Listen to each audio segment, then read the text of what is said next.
Hello, today I'm going to be looking at Atlantis, 12,500 BC from Excalibre Games from 1976. So from reviews, it's apparently a terrible game, but I guess I'll see for myself if it actually is not fun, and if it has some redeeming qualities. So we'll see where this goes. So first of all, the theme, we got a little bit of artwork, I guess, to indicate Atlantis, interesting armor or lack thereof for the, I guess, Atlantean character. Some maybe ceremonial or weapon device here, I don't know. Looks like maybe some kind of flying vehicle, volcano, some, landmass there, some kind of fort or something up here. So we'll see if we can find for theme. So there's only 4 pages, so there's not a whole lot of information there, but what we get for theme is in the introduction. Atlantis, myth or the works of Plato, Ignatius Donnelly, Edgar Cayce, and others based on fact. Was this antediluvian world a prehistory civilization destroyed by a gigantic flood and cataclysm while warring against the rest of the world? Or is the Atlantean story just that, a good story? This 349 series simulation introduces Atlantis as a modern civilization with anti-grav hovercraft, rockets, lasers, and the ultimate weapon. Atlantis, warlike and bent on conquest, faces the combined but weaker forces of ancient Greece in the Great Sea and the powerful Lemurian Empire, or MU, in the theoretical lost continent of the Pacific. Allied with the opponents of Atlantis are the gods, quote, of Norse, Egyptian, Mayan, and Pacific legends, monster and giant units. Time is working against Atlantis, however, as the island is breaking up from strong natural disasters triggered by the use of an ultimate weapon so powerful its use disrupts nature. So we'll see how this plays out. It's interesting that the time is interesting because it kind of plays into the time period where kind of ancient civilization theorists like Graham Hancock and others theorize Atlantis might have existed. So it's interesting, but all the rest of it sounds quite spectacular. So first of all, the components, the cover art page, it comes in a plastic sleeve, and it's approximately like 8.5 by 11. So the front cover, and it indicates that it has new combat results table, so I'm hopeful maybe these revised ones are better than the ones that were reviewed by others. Here's the combat results table.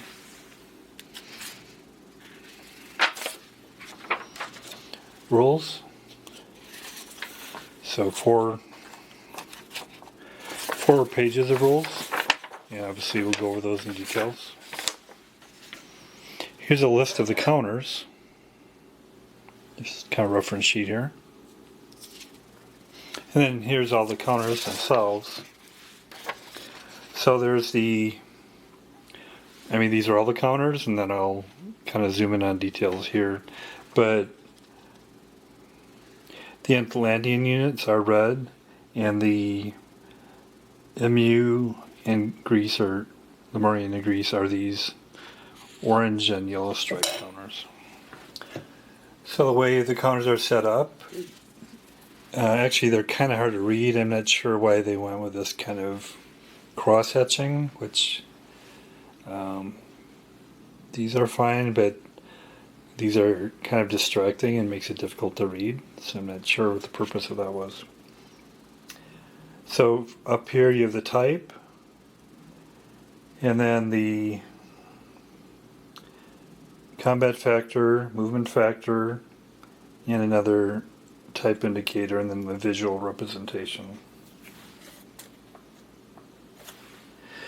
And these types, so these are the unique types.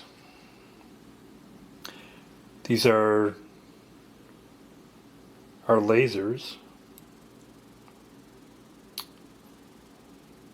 rockets, IMF, garrison troops, and a Hoover. And then these are various gods in quotes. Giant, a monster, and a monster. It doesn't seem to indicate what these monsters and giants are, but I guess you got Easter Island. And it's kind of hard to tell what the other ones are. And these units, the Atlantean, are the ultimate weapon. Drones, laser, IMF, Hoover, and a flying saucer. Here's the map. It's kind of a thickish paper, which seems to have a okay texture to it. It's about 16 by 23. And from just looking at images on Board Game Geek, I wonder if there may be different versions of this with different colors. I personally like the colors on this one. I think this is actually pretty well done. It's pleasing. I especially like the contrast. Although I don't like the looks of these counters anyway. It's a good contrast of colors of the counters to the map itself. So that's a plus. So on the map you have city dots. And then we have rivers. And there's also canals, and of course ocean, and mountains and forests, which it doesn't clearly identify, but I'm thinking this kind of rough terrain is mountains, and these are forests, and then there's tundra, and they have different effects, and then a north indicator. Turn, track indicator, and it's interesting. It kind of sets up more of the theme by indicating the different sides. You have like the Druid lands, Greece, Athens, Sodom and Gomorrah comes into play here apparently, Egypt, and this would be Libya, Atlantis, out here kind of where I guess they think it might have been through the Straits of Gibraltar there, Shavir. And here's where the Olmec and Maya are, Lemuria and Mu. So that's the map. I mean, I think the map itself fits pretty well. Then we'll get into the rules. So getting into the rules here. First of all, on the rules it indicates 1977.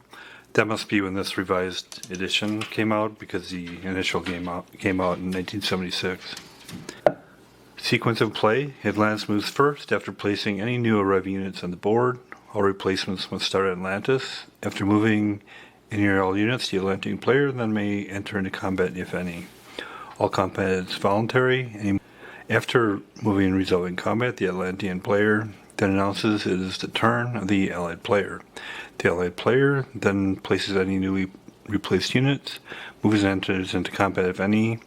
This ends one turn, and the chart on the map is marked Advanced Game Marker until the game ends by Cataclysm or turn 10 is concluded. Movement. On any turn, all pieces may move except the ultimate weapon counter and 0 movement units. 0 movement units may be transported, however. No unit may move more than once per turn. Combat rules. Combat is voluntary in this game. Even if you are next to an enemy unit, you do not have to attack it. Some units roll only once, and some roll per combat factor. No unit may attack more than once with its combat factor. The unit on the left side of the counter. Use a 6-sided die for resolving all combats. The one attack per turn rule does not mean that only one enemy can be attacked. Each combat unit has a different ability to enter combat. Here are the general specific rules for each type of unit. Traditional ground units, 4, 5, 2, 3, and 6, 4 units must be on land and operating outside of hovercraft. To engage in combat, these units must move adjacent to the enemy unit and then resolve odds ratio combat on the standard chart. A player must figure in the terrain effects before the die is rolled on the proper odds column. One roll is made. 24 to 10, for example, would be 2 to 1. Monsters and giants may use this table also when attacking 6 to 4 Atlantean units. Monster special effects. Monsters may fire at hovercraft and may eliminate no more than one unit overhead per defensive or offensive turn. Monsters may also fight on water at the normal 4 per turn rate of their land movement, and they must sustain 3 hits in 1 turn from laser fire to be eliminated. Giants must sustain 2 hits and may not hit hovercraft and may move in water. Both giants and monsters have enormous standard combat factor with their 40 factors and are thus very dangerous to enemy ground units. Atlantean laser saucers. Only Atlantis has these super powerful craft. Laser saucers may move over a target hex and fire up to 9 times at the pieces below, with a top piece and working down from there upon eliminating a unit. Roll 1 factor at a time, up to 9 times per unit, and use the laser chart. Remember, the saucer does not fly back to base after an attack. It stays over the target hex. Ground units 2, 3, and 4, 5, or the monster giant units have no effect on these saucers while they're in the air, and since they never need to land except upon being replaced, there are rarely any occasions where a ground unit can eliminate them. Drones. Drones are killer rockets which, once aimed at a target, will destroy it and themselves, including even monsters and giants. If attacked by flak units, they must be hit to be eliminated. If attacked by ground units, they are automatically eliminated. Drones, however, only may be used on the Atlantean player's defensive turn.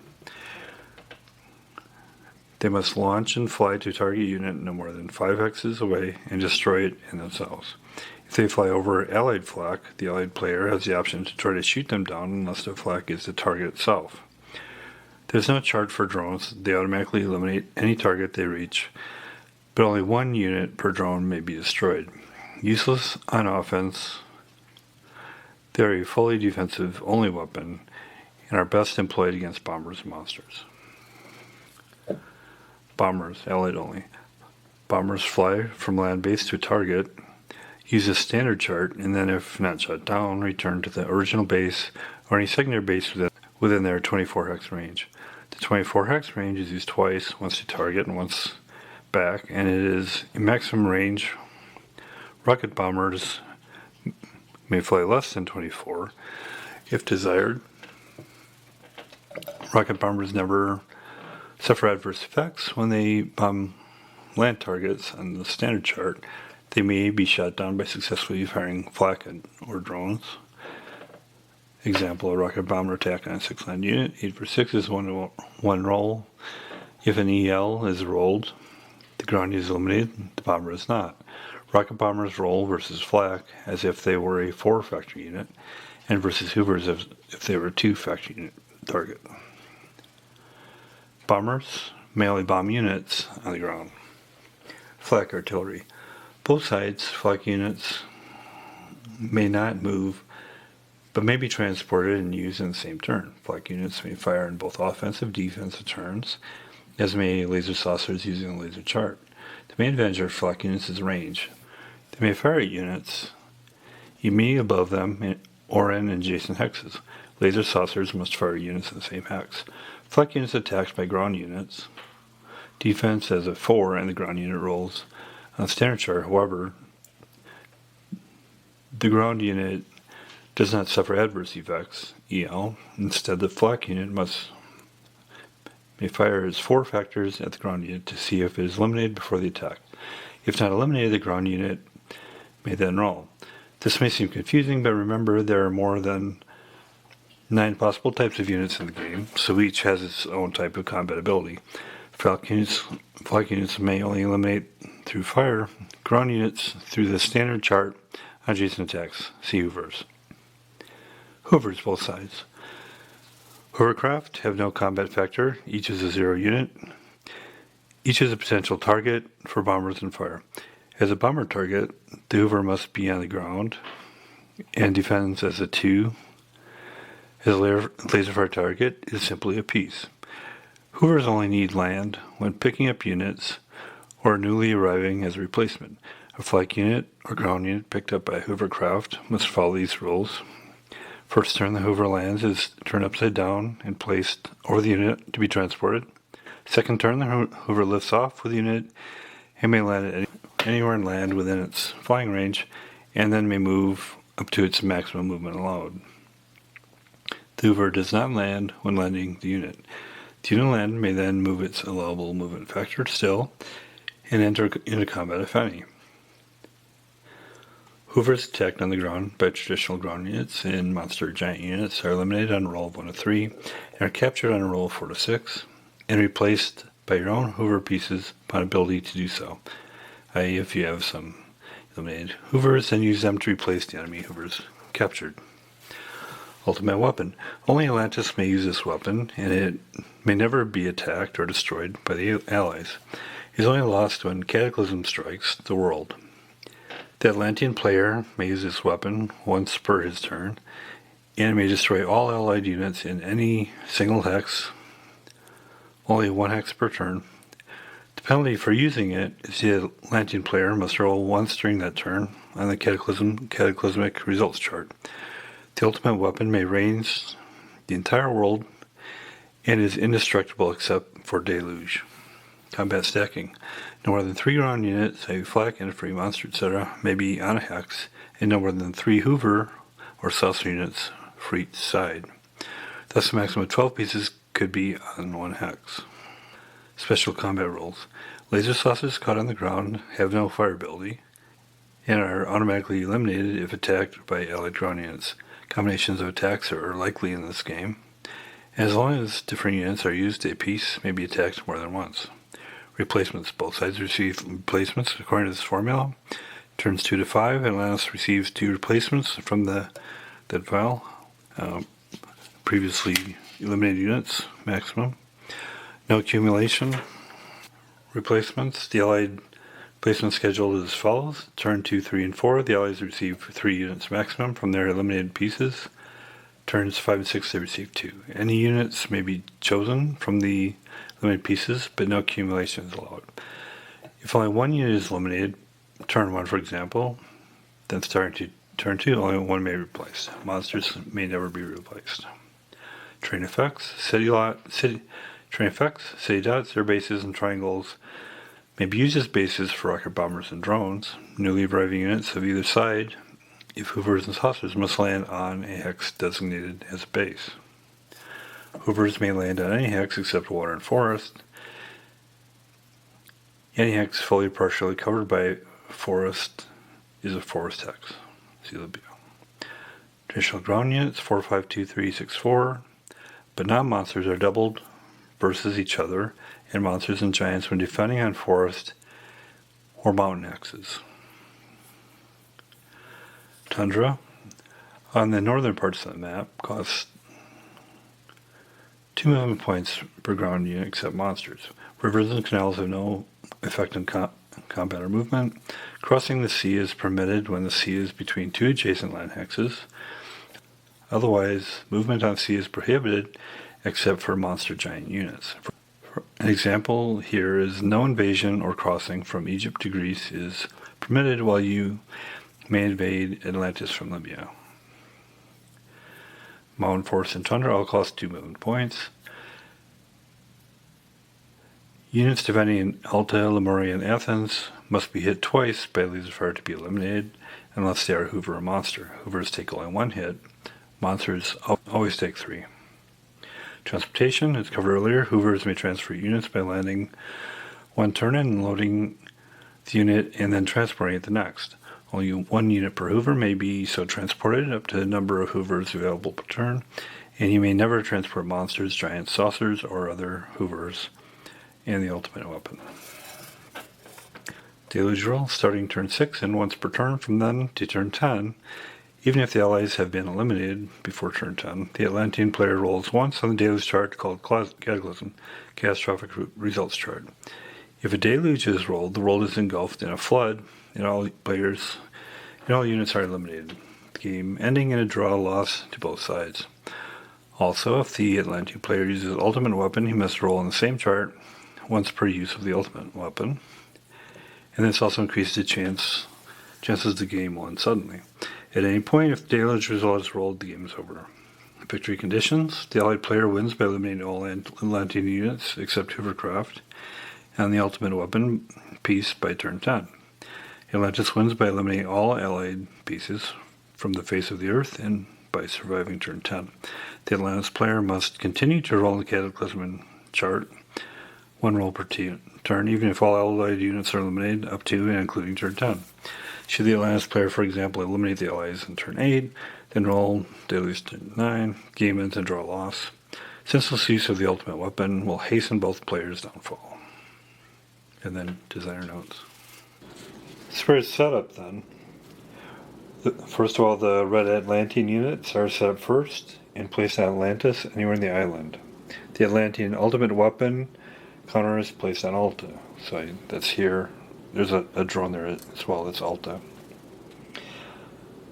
So as far as the other Atlantean units, I put kind of lasers around the periphery. But the drones, it indicated drones can be in bases. It wasn't clear if they should always be in bases, but I put them in, bases or cities. Infantry kind of around the perimeter.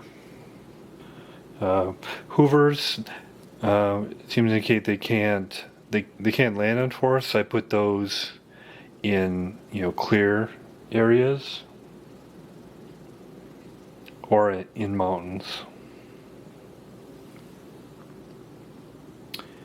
Saucers, put them in bases. The allied player then sets up his units, which must be placed according to the restrictions. 1 giant must be an MU. 1 monster each must be placed in Egypt, South America, and northernmost Europe, on the north side of the map.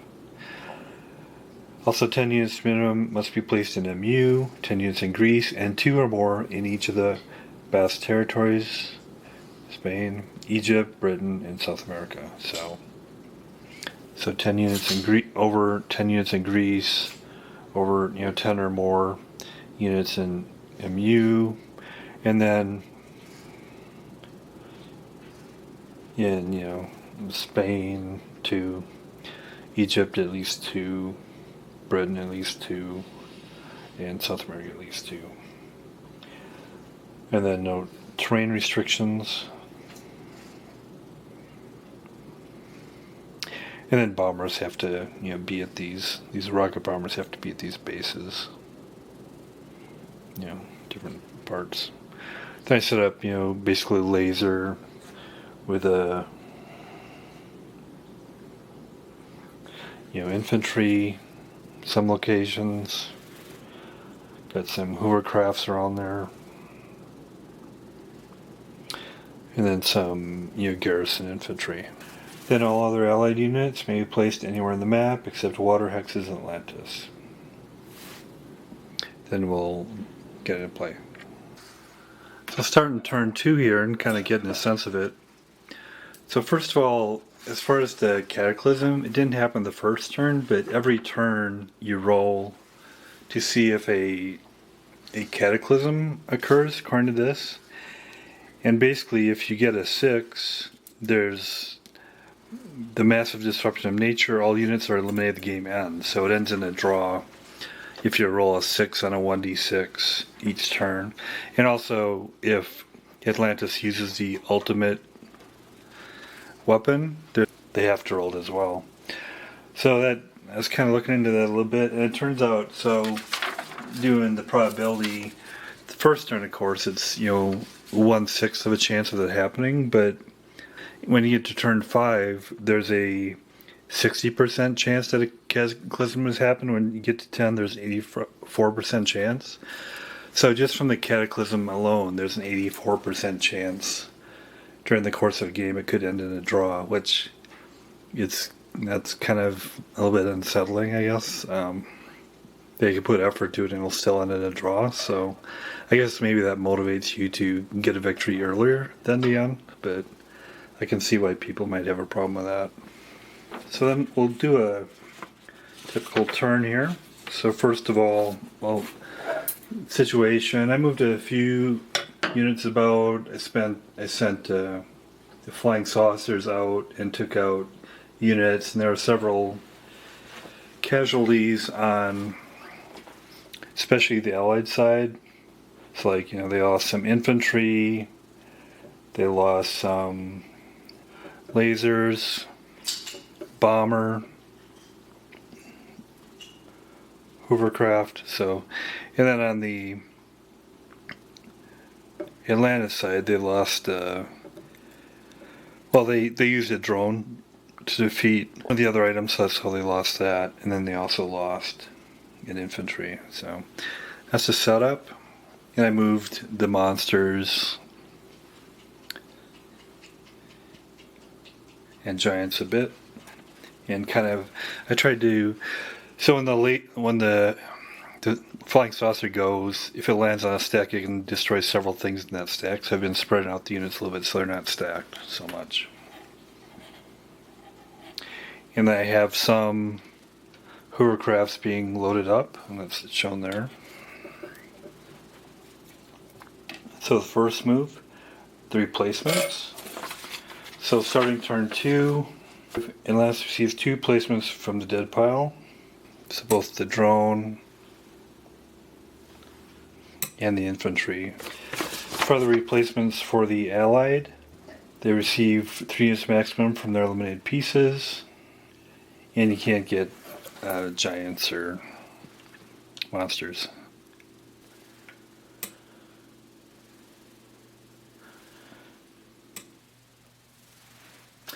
And then movement, so I'll move each type around. So saucers, first of all, found they're quite devastating. So I'm going to have the saucers go after the giants and the monsters.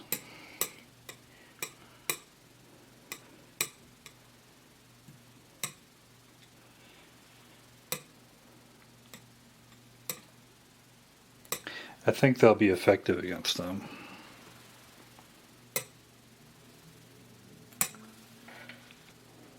Just for demonstration, I'll have this saucer go against these units. So I'll do the saucer combat first. So to do those, you roll 9 times and use the laser chart. Monster giant units have no effect on saucers when they are in the air.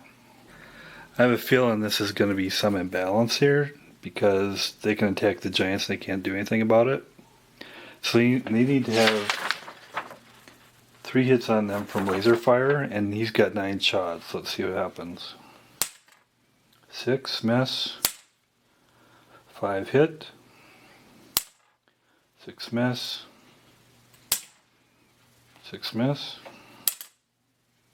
1 hit, so that's 2. 5 hits, so 3 hits, this giant is gone. So that might be a bit of imbalance there. These saucers are going against the Norse monster. So 9 shots. Hit. Hit. Hit. So 3 shots and the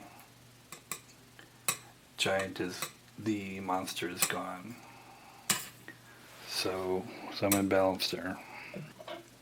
It's going against this monster. Hit, miss, hit. Another monster is lost. And they can't come back either. And then we'll do this saucer against the hovercraft, and the hovercraft is carrying a flak laser. I'm assuming if the hovercraft is lost, then what's carrying is lost as well. The saucer gets 9 shots against that. 1 hit, it's gone. So saucers are quite devastating. Flak lasers can fire at items immediately above them or in adjacent hexes. And currently there's none adjacent to the Atlantean flak lasers, and they don't have movement. Infantry, I'll just move some infantry. Got a movement factor of 2, and they can move. Movement cost of 2 each to go through the forest, so 2, 4. Just kind of consolidate. Hovercraft. They can, for the Atlanteans, they got a movement of 20, and they loaded up this laser last time, and now they're going to be bringing it over. And now he can unload. He unloads his laser this turn. And the rules are kind of sparse, so I'm kind of using my interpretation here. Of course. Now the allies will go. They're going to load up an infantry in here, and the next turn he'll move off. He wants to move this Hoover away from the saucer.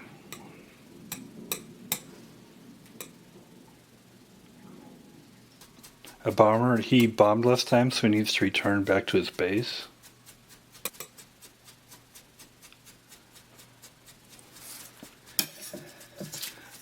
This monster will move. He's going to float. Come and move some units up here and attack this laser. So 1 to 1. 5. No effect. He'll move another one up to attack laser. 1 to 2. Eliminated.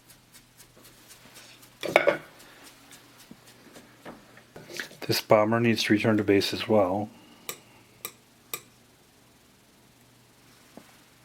And then they talk about the drones for the Atlanteans firing in their defensive phase. I'm assuming that's during the Allied turn is when they would do that defensive fire. I think that's a reasonable assumption. They can go 5, and they automatically destroy their target and also themselves. I'll do this for an example. So he takes out the infantry as well as himself. And then we roll for the Cataclysm. And the world is destroyed.